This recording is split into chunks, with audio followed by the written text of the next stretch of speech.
we're going to be unboxing and getting initial impressions on the brand new Nintendo Switch. I myself have not bought it, but Neil Simpson, who has been on this channel before, has got one, so he's agreed to do a video of the unboxing for you now. So without further ado, take it away, Neil. Hi Stephen, thank you for the introduction. Today we are going to do an unboxing video for the Nintendo Switch. Now this just came through my door from a little woman who was driving her own car, so it must be Nintendo's using Herbie's again. Let's hope it turns on. Right, the box is quite nice, sturdy. Never know it wasn't Nintendo, would you? Yeah, obviously I've sprung for the neon version. They do a grey version as well. The Joy-Cons are grey, and it's horrible. Anyway, that's what we're meant to get in the box. The unit, the two Joy-Cons, power cable, dock, Joy-Con grip, two of the little Joy-Con adapters, so you can use them on their own, and an HDMI cable. Let's have a look. Well, as normal, Nintendo has not sealed anything that they used to. That'll bug the collectors, including me a little. There we go.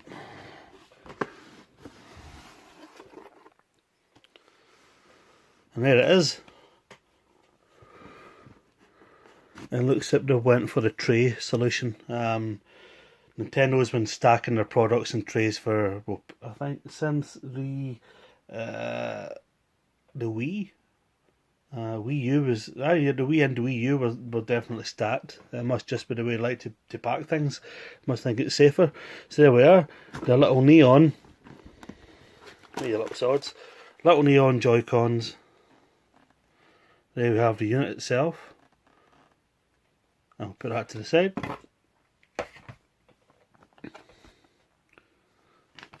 Instructions. HDMI cable.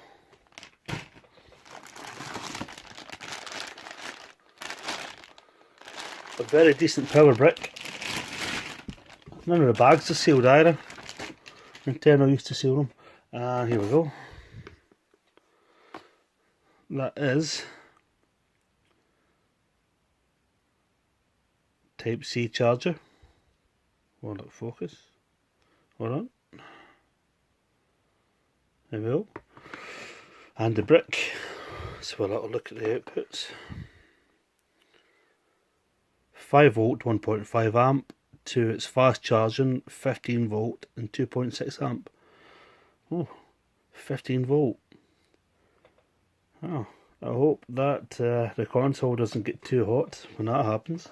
We'll find out. Little Joy-Con adapters.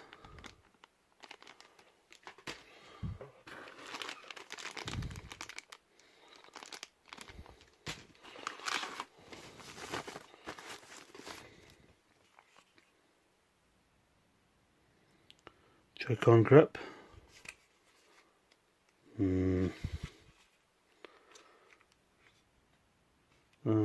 Not so sure about that, lads. And last but not least, this must be the dock. Fairly heavy.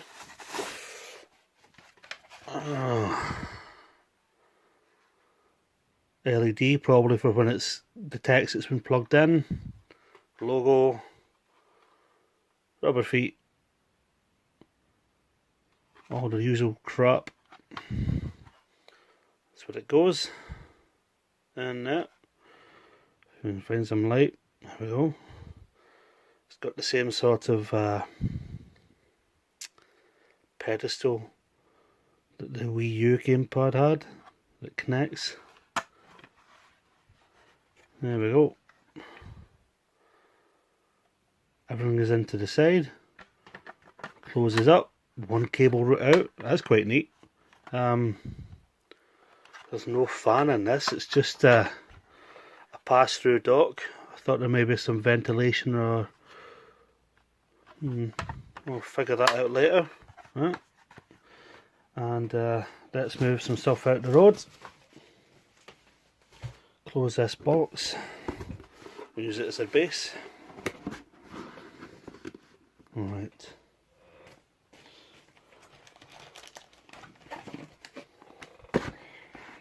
Let's look at the Joy-Cons first. Again, nothing sealed in these. Minus. So that's the left side. Zoom in.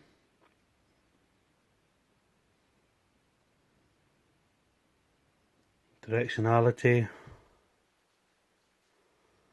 10 little contacts. And those are your left and right buttons for when you play it. Obviously they take over from these. Right, so look at the other one.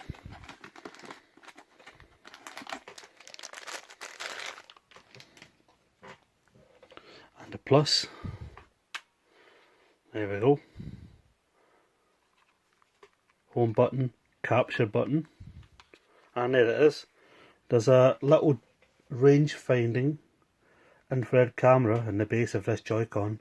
Now I believe these both have their own batteries. I think they last for about 20 hours on a charge, which is very good, exceptionally good, and they're meant to feature HD rumble technology, so it's meant to have very, very good feedback, very precise feedback, which you can tell the weight of something or how many ice cubes are in a glass, something like that.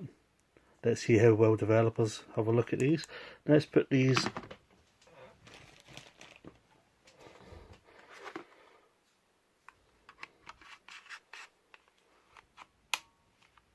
that sounded quite finite. Let's have a look.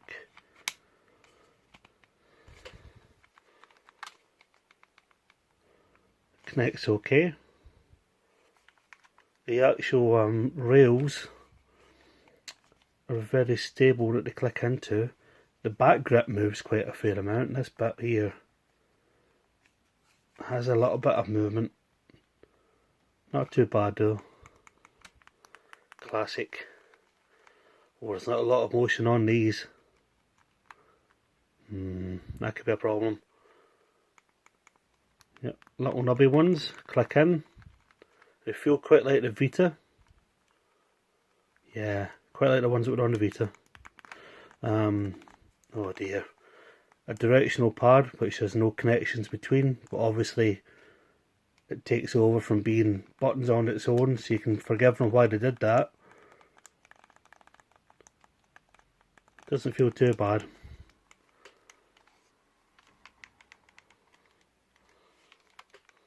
Let's have a look. Yeah, I think I'll spring for the Pro controller, which is a ridiculous amount of money, considering. Let's have a look, see if we can find it. That's a rather dusty and dirty Wii U Pro controller. Now I see absolutely no reason, none, why that can't be used. And it may have a legacy, it may let you, it may not, but yeah, this feels yummy. Feels really quite nice. This feels, if I'm being honest, it feels shit. Yeah, I think we have to order a Pro controller if the Wii U's one isn't supported, because that is garbage. No, at least I'm being honest with you folks, it is absolute garbage. It may be nicer on the machine though, so I'll put that to one side. And yeah, here's your blows. Let's check the back side first. I have sweaty fingers folks, I do apologise. Nintendo Switch, we've got some rear firing speakers. A stand that clicks out, I'm not going to click it out just now. That's where you put your game card. Headphone socket. And there's a cooling vent there. I wonder if there's a fan in there and it might run when it's docked. I need to get back to you later on that. That's a possibility. It's certainly passive. Without a fan it might be okay. But yeah, I wouldn't be covering that up, folks. Power and volume. If it ever focuses, probably should take this out the road actually. No, camera still doesn't care. So it's very, very simple, folks. Very simplistic, very, very simplistic. And there we have the 6.2 inch capacitive screen. I think it's 720p. Yeah.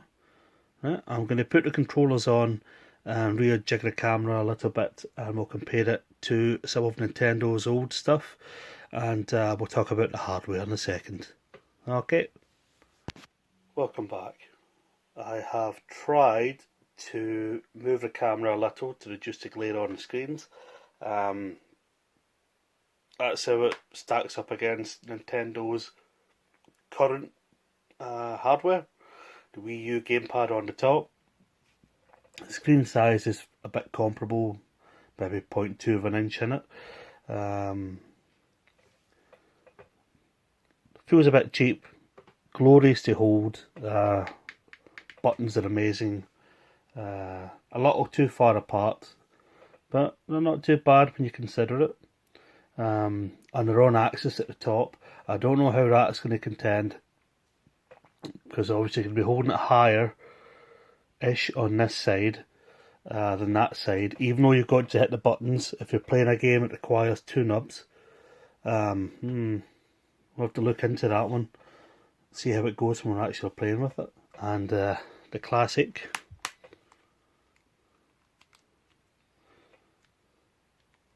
3DS XL, the new version. This feels quite glorious. The buttons are smaller, a little smaller. Obviously that can give you a full D-pad, where that is a two-player option, so it can't. This thing is far heavier than this. I mean, crazy heavy.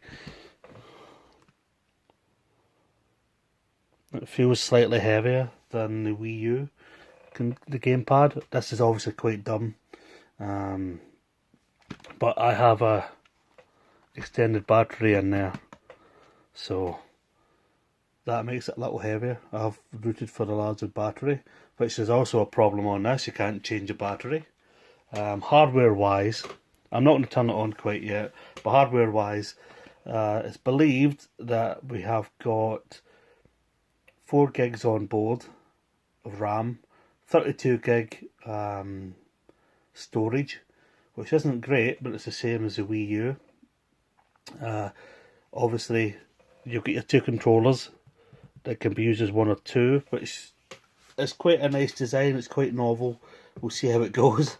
We think that it's probably going to be the X1 processor off of NVIDIA, which is a 4-core CPU and a 256 CUDA core GPU, which equates to, well, you've got efficiencies in there, but just in CUDA cores alone, you're looking at an old 730, 740 GT NVIDIA card, which, well, there you go. But it is portable. We've got modern efficiencies, smaller dies, different processes behind it, and I believe that unlike Android, you get full access to the GPU in here. Android doesn't give you full access, I believe, to CPU and certain things. On stock, I don't believe it does. So, portable wise, it's powerful. Home wise, once it's docked, it throttles at full speed. I believe the developers have control of the throttling and the scaling when it's off the dock, so it's up to the developer how much eye candy they throw compared to the battery life. If you have a little travel charger, like I do, then you never know, they may build in options into the games where you can run it at full pelt as long as you have a charger on it. May be the case, I don't know, I haven't turned it on yet. But as I said, 4 gig of RAM, 32 gig of storage, GPU throttles, and probably the CPU throttles as well. OpenGL, DirectX 12, and it's got a 6.2 inch capacitive 720 screen, so that's 1280 by 720. The screen looks quite nice, even off. It's got a nice glass sort of sheet. The whole thing looks as if it's wrapped in aluminium. The controllers are plastic to keep the weight down, I'd imagine. But on the looks department, it's very crisp, it's very classic, it's very unlike Nintendo.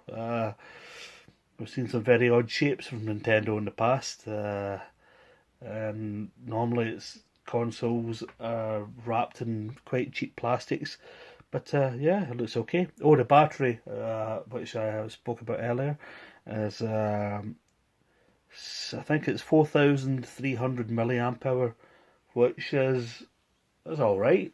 It's probably double to a third larger than you'll find in most really feature-packed phones. It's got Bluetooth, Wi-Fi built in. Yeah, it's alright. It's not too bad at all. The only other thing, I don't know about streaming at this point. I don't think we've got any Amazon yet. Netflix, I think those will come later. But yeah, for the last look, let's turn it on and see what happens. Let's bring the screen up without some glare. I think it's that one.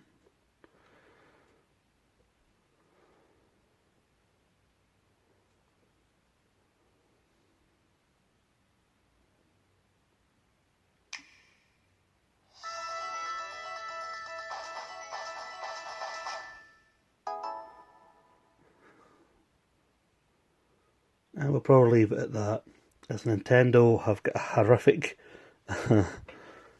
policy at the minute. I think they're gunning for everyone that actually shows or plays any music from any Nintendo product.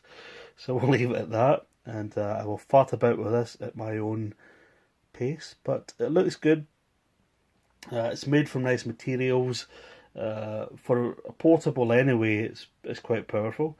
I mean, the Shield console is no slouch. It can play some really quite amazing games. So we'll see how Nintendo has altered it.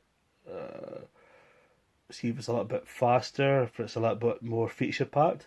And yeah, I'll get back to you again once I've had a little chance to play it. But you put up with me rambling for about 17 minutes now, God bless you. So I'll hand you back to Stephen, and I'll learn how to write a script so I can do this stuff a hell of a lot quicker in the future. But thanks for watching, and back over to you, Stephen. Bye bye. So it just remains for me to say thanks very much to Neil for that, and if you enjoy videos like this, or retro computing, or retro gaming, or anything geeky, then please subscribe and hit that notification bell. There's also links to social media like Facebook and Twitter down in the description box below. So thank you all very much. You need to quit being dirty. You're a dirty boy.